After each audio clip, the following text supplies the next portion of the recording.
Yeah, this does look. Doesn't have that giant fan in here. Yeah, this one doesn't look like the other ones. But same. This unit's the same where we got the fan and the filters and the coils. Is it just a different layout because the building on side on this is maybe just a little bit different? I'm not sure. Yeah. I know IT does some analysis out of here. What they do, I don't know yet. IT things. And then again, I really have a problem with just clutter, garbage, and unorganization. So I need to have a conversation with Travis.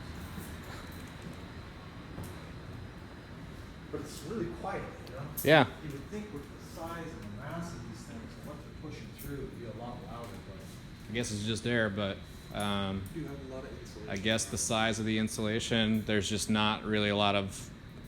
It's pretty smooth flowing then, for how big all the vents and the duct system is. It's just the pressure is maintained and no noise. This is the quietest room we've been in, I think. I think so too.